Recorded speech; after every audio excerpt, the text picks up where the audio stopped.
Welcome back in. Appreciate all of you guys hanging out with us. I'm Clay Travis. We are rolling through the program, talking a ton of NFL, but also college football. The SEC is back this week, which gives me a new pep in my step. I can't wait for all of college football to be back. It seems like we're moving in that direction. But one guy who is a little bit cursed, at least when it comes to being able to call a Baylor football game, Joel Klatt. Joel, so tell me what happened. Like, Fox has got its main game. It's supposed to be Baylor and Houston, which was a game that was scheduled like in record time, right? And you traveled to Waco, and then the game gets canceled. Like, what happened on Friday, the day before the game? It gets canceled. How did you find that out? I know it's been an unprecedented year, 2020 has, but there can't have been, I wouldn't imagine, anything like what your experience was. So walk us through how you came to be aware that the game you had traveled from California to Texas to call wasn't going to happen. Yeah, I mean, it was wild, right? So first off, you're right about, like, the game is scheduled because they both are getting canceled from somebody else. And they were frustrated about it and they said, hey, our testing is good. You know, we're in good shape to play. Houston got canceled on by, I believe it was Memphis. Baylor got canceled on by La Tech the week before in a game that we were supposed to go do. And so, like, they're like, hey, you're good, we're good, let's play. And then all of a sudden, you know, Baylor has a couple of positive tests, and because of contact tracing, the offensive line group basically is unavailable. And that's, by the way, we could get into a whole nother thing. Yes. The contact tracing, by the way, in the contact tracing, how's this, Clay? You're going to love this. It doesn't matter if those individuals even test negative, even 3 different times. They still have absolutely to crazy. Essentially isolate. Like, by the way, this is happening. But anyways, no, this is happening. By the way, Joel, you know, my 3 kids are all back in school, and so if a kid tests positive, even if you continue to test negative, they make those kids leave the school and they have to quarantine themselves for 14 days, like elementary school kids, right? So it's even if you're consistently wild. testing negative. And so this contact tracing business in general, the 14 days is what gets me. I mean, if you wanted to say, hey, we're going to do it for 5 days or we're going to do it for 4, like whatever, the average, this gets into the specific, but the average person is going to manifest an infection within 4 or 5 days. To me, we should treat the average as opposed to the outlier, because then you could have 4 or 5 days. It would be a lot easier to rectify. But all this is crazy. So you find out literally the day before as you're at the facility to meet with the team that it's not happening. I didn't even get to the best part. So we travel there. You know, I travel late on Thursday, arrive pretty late in at Waco. And wake up, we've got a noon meeting set to meet with Coach Aranda. We're going to do it in person, but socially distanced, you know, masks on, the whole business, right? Yeah. And we're sitting there, and 12:05 comes, and then 12:10 comes, and I'm like, nope, this is bad, because coaches are prompt, right? Like, coaches. So it's you, like Gus and Jenny. You're sitting there waiting to meet. Yes, our producer and director as well, and so the whole team, you guys are sitting there, and you're like, "This is not good," because coaches are usually always on time because they have such a heavily scheduled day, right? Especially day before a game. 30 minutes later, the AD walks in, hanging his head, Mac Rhodes, and immediately I'm like, "Okay," I just closed my book because I'm like, "Okay, we're not going to play," and. I mean, he was devastated. You know, to his credit, he's like, "Listen, he's apologizing profusely, and he says, you know, listen, we're not going to be able to play." And you know, this is the other interesting part. And I don't know if this has been reported a lot or not, and I don't think I'm breaking any news here, but Dave Aranda did something that I think is going to pay dividends for him long run. He could have. They fell under the Big 12 threshold by 1. In the offensive line group, okay? By 1. You need 7. They didn't apparently have that, you know, based on their numbers. And he could have gotten to the threshold if he were to unsuspend one of their players. Oh, and wow. He was unwilling to do that. And he said, I'm not going to do that. I'm not going to unsuspend a player on my first game as I'm trying to build something here. And I thought, you know what, that's pretty commendable, you know, for Dave Aranda. And so he walked in after the AD, Mac Rhodes. I did get a chance to talk with him for a second. He was very dejected and disappointed. Best part about it was we walk outside. So now it's like 12:40, And we walk outside, my phone rings. It's Dana Holgerson, pissed. Yes. Absolutely. He's like, what's happening? What are we doing? Well, this is the fourth time my kids are going to be crushed. And to his point, think about this. He told us earlier in the week, he was like, one of the reasons I accepted this game wasn't just so that we could play. It was because he thinks he was teetering on potentially losing his team, right? Because they're asking these kids to be, what's the word? They have to be disciplined on a level that no college kid has ever been disciplined before, right? Like You're asking them to buy in in a way that literally, maybe you can say at Army and Navy in one of the academies, where you just have to be incredibly, but there's no precedent for a regular college kid to be in this situation and to be this disciplined, right? And so to be hermits, Yes. And so Dana is basically like, listen, I had to have a game or else I was going to lose them. And, so who knows? And that brings up a bigger question. And we'll see how it manifests itself in some of these conferences that are going to do daily testing. But, what happens when a team's 1-4? Yep. Well, yeah, Clay, I'm telling you, this is going to get really dicey, in particular because of some of these standards, these playing standards that these conferences are putting on these teams. The Big Ten standards are incredibly difficult. 21 days for a positive test automatically. 5% of your team test positive. You got to stop for 7 days. There are things now. I think the daily testing might help a little bit, in particular with the contact tracing.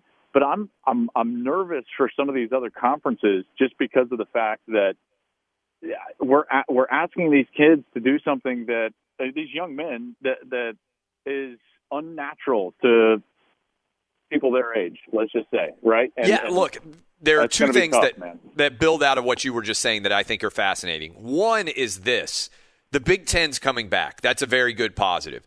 They're coming back with almost no safety net. Right? They're coming back on the 24th of October. They're trying to play 8 games and then a conference title game. And by the way, one of the funny things is you talk about a team quitting when they're like 1-4. Are 0-8 Rutgers and 0-8 Illinois or whatever it is really going to meet in a game at the end of the season to see, you talk about trying for the toilet bowl or whatever you want to call it, the opposite of what the Big Ten title game is. But Joel, what happens if, Ohio State is obviously the best team, and I think they'll decide who wins the Big Ten. In that game between Penn State and Ohio State, we will find out one of the teams is going to play, right? And that's on Halloween. Right. But what happens if the Penn State or the Ohio States of the world, one of the really good teams, what happens if two of the teams on their schedule, they can't play because they have to cancel, and they're still really good, but they only get to play 6 regular season games? How in the world is the College Football Playoff Committee going to look at that if an SEC school plays 10, if a Big 12 school plays 11? That's a huge difference in trying to overall evaluate the quality of a team. Yeah, and I think that this is when it's going to get back down to those words that some people, love and then other people hate, and now it's going to be on the other foot. But it's really going to come down to that eye test, the 4 best teams. And listen, Clay, I think it's pretty obvious that Ohio State's really talented. If they're undefeated and only get 5 games, they're going to be in, right? That's just kind of the way that the cookie crumbles. Unfortunately, I don't think, and the hard part is that I don't think that you can punish them for something that would be clearly out of their control. That's what I'm saying. If somebody's not able to play against them, the problem with the Big Ten decision, I'm glad that they got it back, right? You and I, we talked about it. We've been fighting for them to get back to play, all that stuff. We're in agreement. But the problem with them starting on the 24th, or heck, whenever the Pac-12 decides that they're going to play, there's no bubble. There's no ability to adjust. They have painted themselves into a corner where everything has to go perfect to get the full season. I do think that the daily testing is going to pay dividends, though, right? I think, trust me, when I go into these Big 12 places, they're like, listen, the testing 3 days a week is killing us. because we have to go back 2 days and sometimes 2.5 days in contact tracing.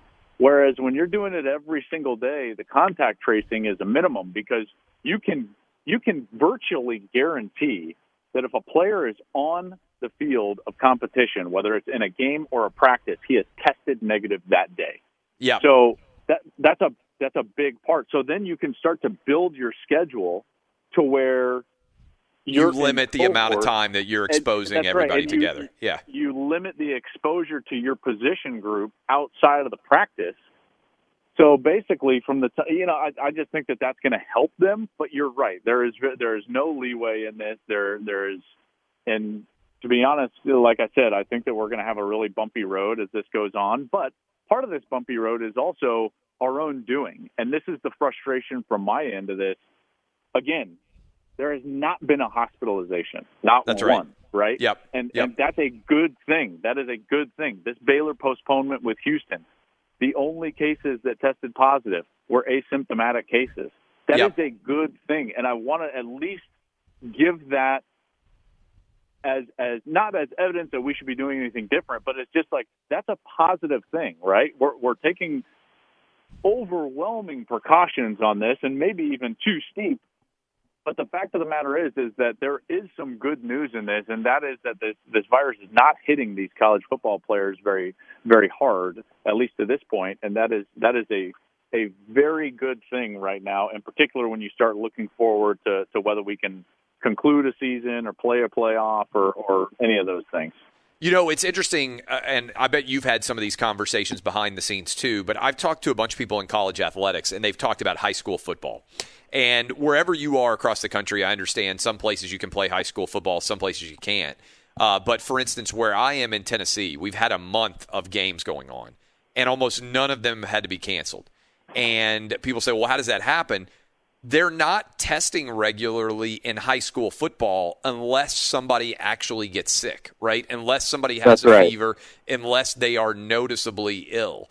And as a result, they're able to play all these games because they're not having to do the contact tracing and everything else, because there may be some kids who have it, but they're all asymptomatic. They're not progressing and showing that they have a fever. They're not, showing in any way that they are ill. And that's the vast majority of the people in college. But when I talk to some of these people in college, they're saying, man, one of the big issues we've had is what you just said. Nobody's actually very sick. Some of these guys can't believe they've actually got it.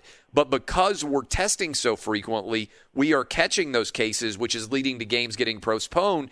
And it's just not happening in high school. So it's kind of a fascinating window to look at the difference. I mean, again, we're a month in many different states for playing high school football, and almost no games are getting canceled, and they're playing with fans. Yeah. So I mean, listen, that who knows, right? I mean, it's uncharted territory beyond a shadow of a doubt. Territory.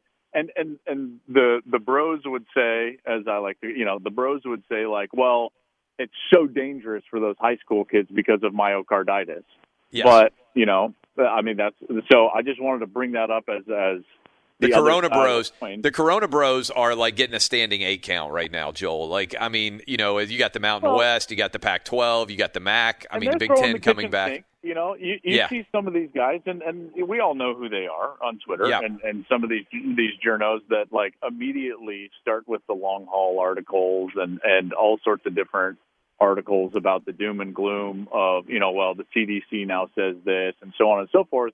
So they're certainly getting the standing 8 count in the corner, and I think that they know it, and I think that they're throwing some of their kind of like last-ditch Hail Mary, haymakers to try to get back into the fight, because the fact of the matter is like the reason is winning out because of the data, right? That's right. And so I think that that's a good thing. And I'm hoping that the Big 12 can get to a partnership with some sort of daily testing, because I do think that the daily testing in the Big Ten and what's going to happen in the Pac-12 is going to pay huge dividends as it relates to the roster and it being decimated because of contact tracing. And that's something that I'd be worried for in the SEC. Although, if we're going to talk about the SEC, I think that the SEC probably has it right, because they at least waited for these waves to hit campus. That's right. Then subside. And I don't know if we're going to have the stop and starts in the SEC, because it's kind of like been through the campus, whereas the Big 12 tried to play through campus opening to the general population. And I think that's what's made it so difficult for them.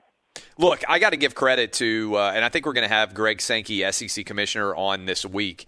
But he told me, I don't know if it was, I don't know if it was, I know you've talked to him as well. I don't know if he said it on air with me or off air, and I certainly know he said it to other people since then. But in one of our early conversations in the summer, he said, look, my experts are telling me that when all the kids come back on campus, and a lot of the campus kids come back in SEC schools in late August, he said we are going to have an immediate spike in the number of cases that are going to occur on campus. And he said when that happens, there's going to be a lot of doom and gloom. A lot of people are going to get nervous about this. But he said what my experts are telling me is we'll see an initial spike when all these kids get back on campus. It may take a couple of weeks, and then it's going to start to come back down. It's going to recede. And he said that's what we have to get through, and that is why we are pushing back the start of the SEC to September 26th. And he said I made this argument to the Big Ten, to the Pac-12, to the it's like this is what my experts are telling me. He ended up being 100% right, and knock on wood, it's hard to predict anything in 2020, right? But knock on wood, it appears those cases are now declining. And in theory, that would be helpful to the college football teams as well, because that would mean there are just less cases on campus in general, which would theoretically mean less exposures for your average athlete. Yeah, I think that's exactly right. And I think that it's so interesting because commissioners in this sport, they have to kind of pay their dues to earn the political capital within their conference to be powerful. Does that make sense? Jim Delaney and Mike Slive were longtime guys that had built up in the SEC and the Big Ten. And they had enormous political capital within their conferences, which is why there was never splits or people raising their hands saying, like, I disagree. It's like once the decision was made, it was like, yep, we're all on board, and this is what we're going to do. And unfortunately for Kevin Warren, he didn't have the opportunity to do that since it's his first year, which is part of the reason you've seen that divide. Larry Scott has bungled so many things that now you're starting to see some of that fracture happen within the Pac-12 because now there's coaches and ADs getting real upset that they're like, listen, we're trying to make the Halloween weekend work for week one. And now, like UCLA said, like, well, we can't be ready. And some of the other coaches are like, pound sand, we're playing. Like, we're tired of this. You know what I mean? So you're starting to see that fracture happen there because Larry doesn't have the political capital. Bob seems to have it in the Big 12. But I say all of this to say, like, Greg Sankey is going to come out of this as, like, the front runner to be the commissioner of the sport if we ever move in that direction. He's nailed it. He really has. And he's been reasoned. He's been cautious. He's been analytical. He's looked at the data. And I think that might be or could be or probably will be the conference with the fewest number of postponements or stops and starts. And if that actually plays out like I think it will, he's going to come out of this being the most powerful man in college football if he wasn't already. And for everybody out there who's a college football fan, most importantly, we're just going to be able to really start to marinate in the sport and enjoy it because there's just going to be a lot of games, starting up this Saturday and then rolling all the way into October. I know you can't wait. I can't wait either. Joel Klatt, we will talk to you maybe on Friday this week. What game do you have this week? Yeah, let's do it because I got OU Kansas State. Let's hope. I've talked to them. They both say that they're looking good as far as numbers as of right now. So let's hope that they didn't party too hard this last weekend. And then, let's do it Friday morning. I'll come on Friday morning and we'll run down the weekend that looks ahead to the SEC. Awesome. I appreciate it, my man. It's Joel Klatt. Go follow him on Twitter @JoelKlatt.